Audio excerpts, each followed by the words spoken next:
¿Qué sucede en la Patagonia de nuestro país? Más precisamente en Lago Escondido, un territorio que constitucionalmente debería ser de libre acceso y que varios fallos judiciales instaron a abrir el paso. Sin embargo, las y los argentinos no estamos pudiendo acceder a él. Este año, por séptimo año consecutivo, se realizó la marcha al Lago Escondido. Quienes fueron parte comentan que además de haber sido una experiencia desafiante, se vive una sensación de un territorio tomado, de un territorio ocupado por una potencia extranjera, una suerte de estado paralelo. Para hablar de todos los detalles de lo que fue esta séptima marcha y la situación en que se encuentra este lago y este territorio argentino, hoy contamos con la presencia de Iván Bonisi.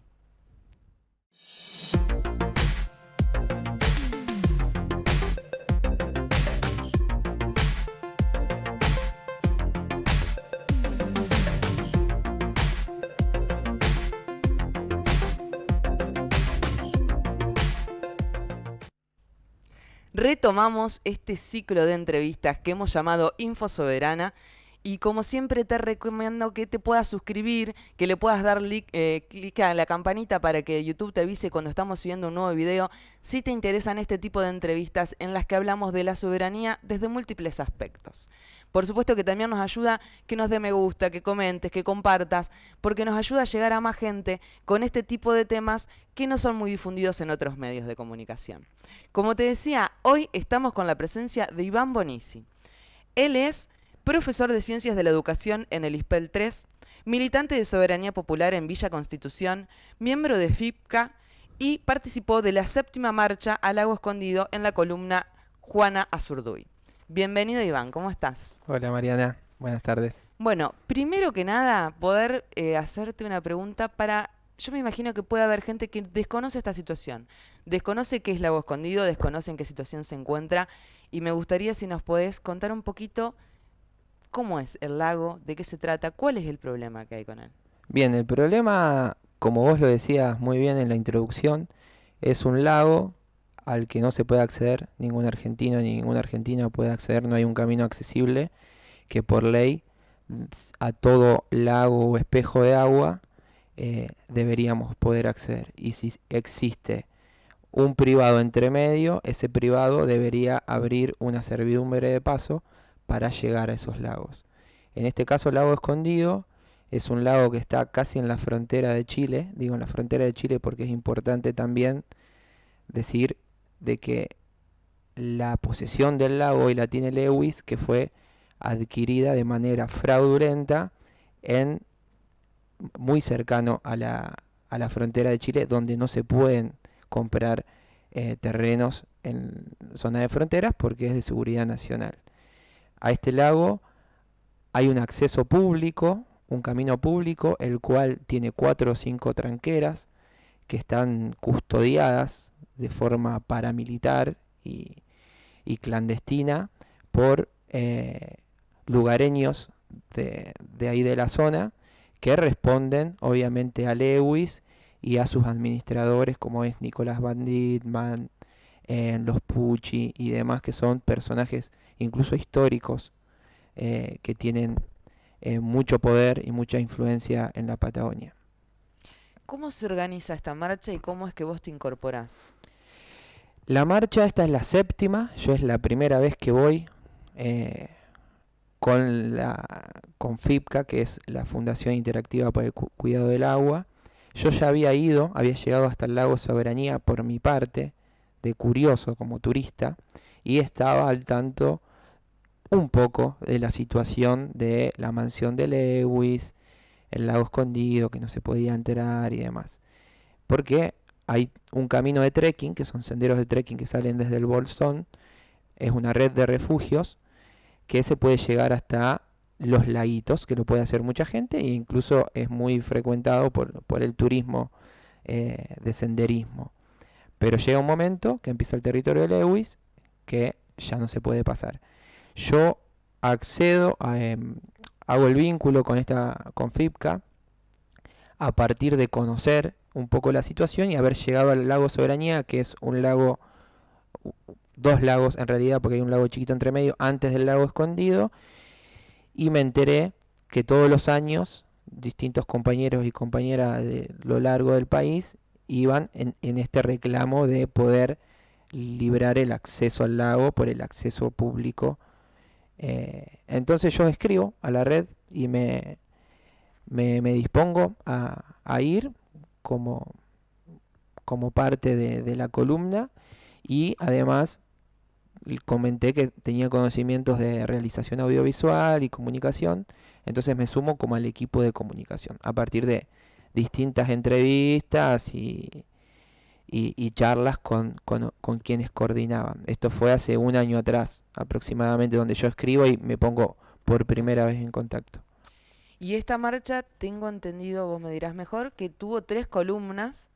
Me gustaría que nos puedas contar por qué 3 columnas, cómo fueron organizadas, cómo estaban compuestas, qué recorrido hacían, sintéticamente por Bien, supuesto, pero ¿cómo fue eso? claro, había tres columnas. La primera es la columna Juana Azurduy, que es la que participé yo. Éramos 61 compañeros y compañeras, representadas ahí 11 provincias y distintas organizaciones, colectivos, agrupaciones políticas, independientes, bien variada tanto en edad como en ideas. Fue también súper enriquecedor eso. Esa era la columna de montaña, a la cual para llegar a la mansión tardamos 7 días, que fue una travesía de jornadas de 12 horas de caminata, y después seguir los últimos 2 días y medio, más o menos, en kayak. O sea que accesible cero. La otra columna era la que presionaba por el camino de Tacuifí, que es un camino, ese es el camino público que hablaba.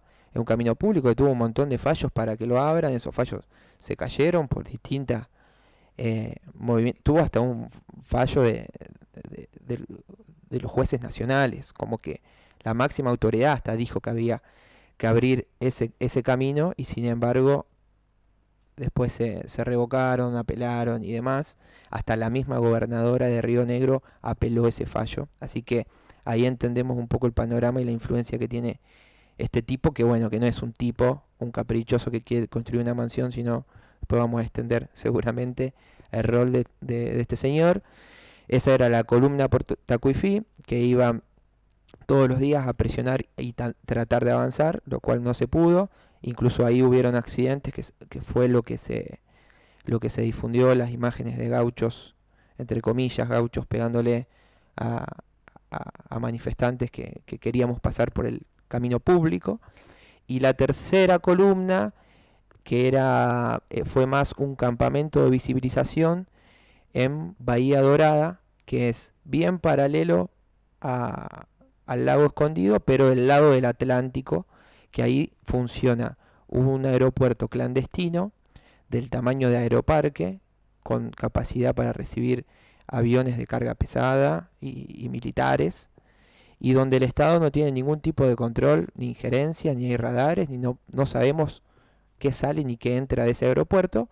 Que lo que sí se sabe de manera informal es que hay muchos vuelos de ida y vuelta a Malvinas, que es otra base militar inglesa, y que está a 2 horas.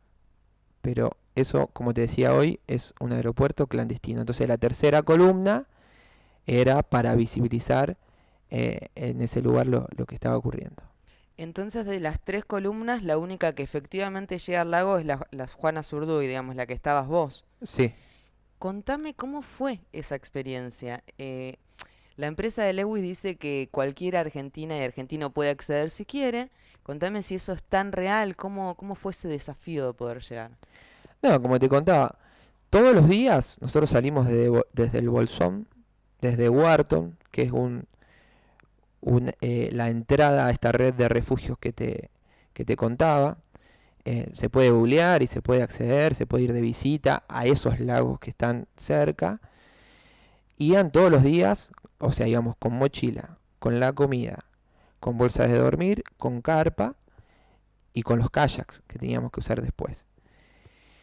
Todos los días arrancábamos más o menos 8:30, 9 a salir la caminata, y llegábamos 8:30, 9 de la noche, y hacíamos campamento. O sea que todos los días eran jornadas físicas de 12 horas, es decir, que hay que tener estado físico, hay que tener ganas, hay que tener equipo, hay que tener tiempo, hay que tener hasta valentía, porque después también se va complicando a medida que vas ingresando. Y, y bueno, en momentos tuvimos que andar en kayak, en momentos tuvimos que tirar sogas, utilizar ganchos para trepar, caminos que al principio sí están señalizados, son caminos de trekking, digamos, de senderismo, pero después hay arroyos que cruzan, árboles caídos, incluso adrede, cuando te vas acercando a la zona de la mansión, hay lugares del camino que están rotos o sin mantenimiento, entonces, bueno, requiere un gran esfuerzo físico. ¿Y cuando llegan con qué se encuentran? Y es como que fue progresivo, nos vamos encontrando de a poco. Nosotros sabíamos que primero teníamos los refugios, donde cruzábamos otros turistas que estaban, pero a medida que nos acercábamos al lugar, se iba poniendo con más tensión todo. Se empezaron a escuchar gritos. Cuando pasamos el lago de Soberanía, que entre el lago Soberanía y el lago Escondido hay un lago que se llama Montes, que más o menos de ahí empieza el territorio inglés. Me duele decirlo en el corazón que es territorio inglés, pero así es y así se siente. Ya ahí empiezan a haber cámaras, micrófonos. Todo esto estamos a 3 días todavía de la mansión, no es que estábamos a 1 hora. Y la organización, la administración del predio, que se llama Hayden Lake, lago escondido en inglés, ya una ironía eso, toma distintas estrategias según en cada marcha. En esta séptima, la estrategia que tuvo fue como darnos la bienvenida, parecía una, una sobrada que nos hacían, darnos la bienvenida al lago y con carteles que decían gracias por demostrar que el lago es accesible después de todo lo que habíamos sufrido para llegar, porque había compañeros y compañeras que había gente de 70 y pico de años, había personas que tenían vértigo a las alturas, o sea, fue muy desgastante, mucho sacrificio, mucha voluntad de todos los que participaron en la columna y encima encontrarte cuando vas entrando de que ellos decían gracias por demostrar que es accesible.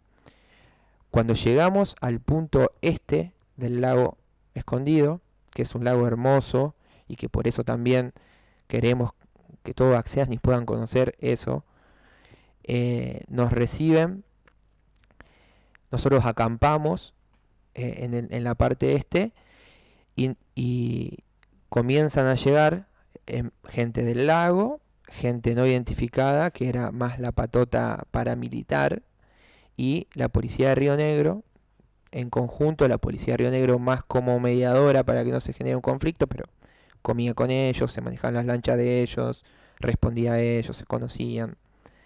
Y cuando llegamos fue muy loco porque hicieron como una fiesta al lado de nuestro campamento, donde cocinaron cabritos, tiraban el humo para acá, donde ponían música muy fuerte, con parlantes muy fuertes, desde ahí hasta que llegamos a la mansión, es decir, los 4 días siguientes, música 24/7, todo el tiempo, todo el tiempo, reflectores gigantes, gigantes que alumbraban al campamento, entonces estábamos todo el día como que si era de día y nosotros no podíamos ver para el otro lado, y amenazas, piedras, prendían las motosierras a la noche, decían que iba a haber otro Santiago Maldonado, nos decían que nos iban a tirar al agua y nos explicaban cómo era la muerte por hipotermia, pasaban sonidos, esos sonidos bien agudos, que tipo Sí, tortura tortura psicológica, y amedrentamiento todo el para que no tiempo, se pueda llegar. todo el tiempo esos sonidos lo pasaban, después pasaban audios pornográficos que se lo dedicaban al padre Paco, el padre Olveira, que es un padre, un cura villero de la provincia de Buenos Aires, que era uno de los máximos referentes y personajes públicos, y le decían esto va para el cura y pasaban audios pornográficos, era todo el tiempo música a pleno, que al principio uno dice, bueno, no nos van a cansar con esto, pero van pasando los días y uno no puede dormir, todo el tiempo sonido y además el daño que le hacen al ambiente, que eso es un lugar súper Claro. virgen. Y bueno, había animales, había pájaros, había agua que estaban padeciendo eso. Está claro que no es de libre acceso, digamos. Y te No, pregunto algo, Iván. Em, o sea, digamos, este territorio no es el único que está apropiado en la zona. Hay otros territorios. ¿Qué es lo que está en juego en esta zona? Se habla de un problema de integridad territorial. ¿Esto es un problema de geopolítica? Digamos, ¿por qué tanto interés en que los argentinos y las argentinas no podamos acceder ahí? Sí, ahí está el gran debate, ¿no? Todo lo profundo que esconde esta situación, que no es que ni nosotros desde FIPCA y todos los manifestantes que fuimos es un capricho de que queremos acceder al lago, ni el tipo este que compra una mansión es un tipo rico caprichoso que dice quiero tener un lago para mí. Acá hay, como vos decías, intereses muy grandes. Eh, Sabemos que en los últimos años Estados Unidos está en un declive a nivel geopolítico y se están disputando distintos territorios. El mundo está girando hacia Oriente y Latinoamérica y la Patagonia. Nosotros tenemos las máximas reservas de agua dulce, territorios muy grandes para producir alimentos, tenemos gas, tenemos el triángulo del litio, hay, o sea, todo lo que necesita el mundo que viene está, lo tenemos nosotros. Entonces, en este plan de disputarse la hegemonía mundial próxima, Patagonia y toda Latinoamérica, pero en este caso Patagonia, está rodeada de bases militares que, bueno, lamentablemente pretenden una avanzada en los próximos años. Laura Richardson, de la Cuarta Flota, comandante del Comando Sur de Estados Unidos, una de las máximas eh, funcionarias de defensa y seguridad de Estados Unidos, dijo hace muy poquito, lo pueden buscar en Google, Laura Charlson sobre Latinoamérica, que van a defender sus recursos, van a defender su Patagonia, van a defender su triángulo del litio. Habló de Argentina, Bolivia, Uruguay, Chile, como fueran países de ellos. O sea que ya nos pasamos de ser antes el patio trasero de Estados Unidos a ser el jardín principal de alguna manera. Y bueno, ahí queda, lo dicen con una total impunidad, y queda demostrado los planes que se vienen al corto plazo y la importancia de hablar de soberanía y de defender nuestros recursos y, y lo importante que es generar una unión latinoamericana, una unidad entre los espacios, dejar de mezquindades, dejar de esa rosca política de nombres y todo, que yo entiendo que por momentos se segmenta eso, pero tenemos que generar una lista de acuerdos básicos para decir, che, queremos que Inglaterra esté en Argentina, queremos que los recursos sean argentinos o haya un plan latinoamericano, o venga China, Rusia, Estados Unidos o cualquier imperio a marcarnos nuestro futuro. Bueno, esos ejes me parece son fundamentales y la soberanía por eso está calando tan hondo, porque es algo urgente.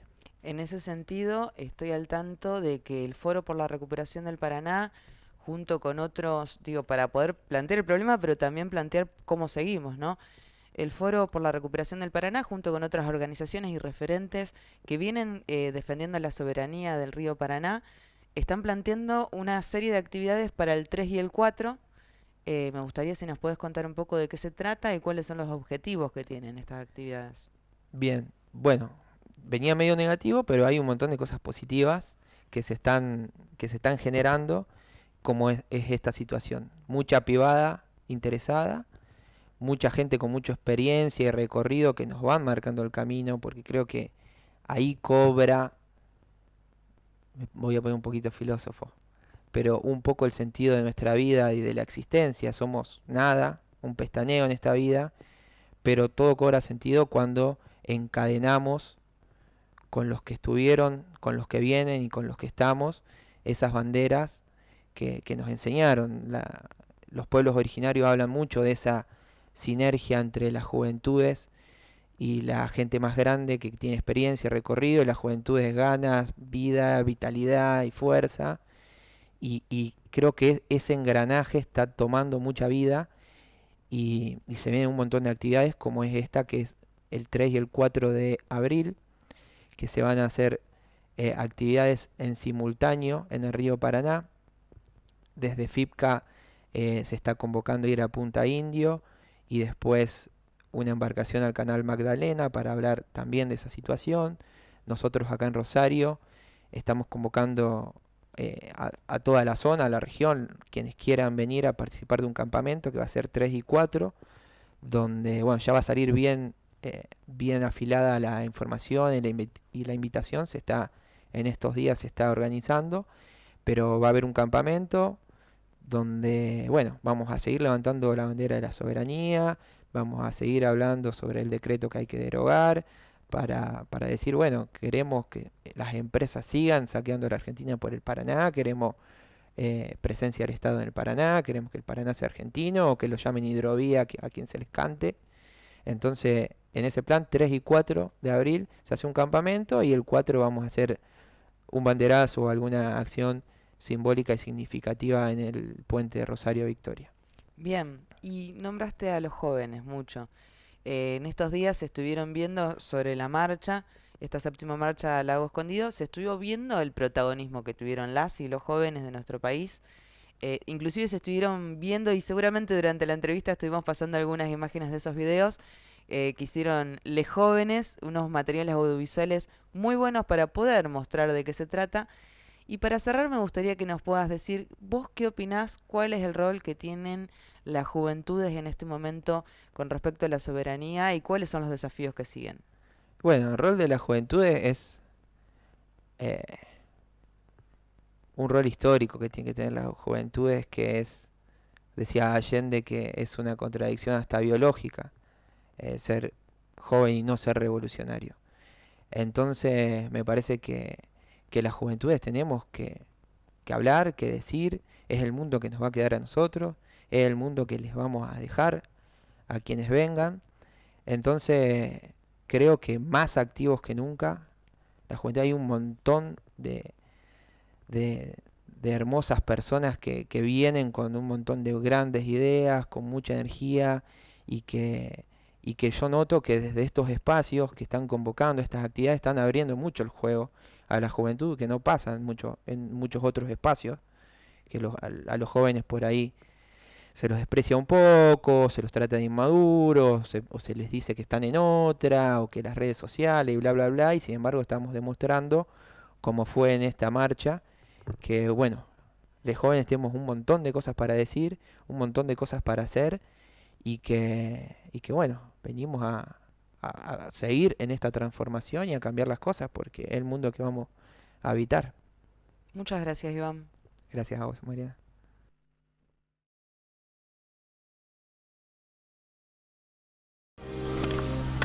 Pues, ¿estamos bien? Sí, estamos. Bueno, yo quería compartir la letra del tema.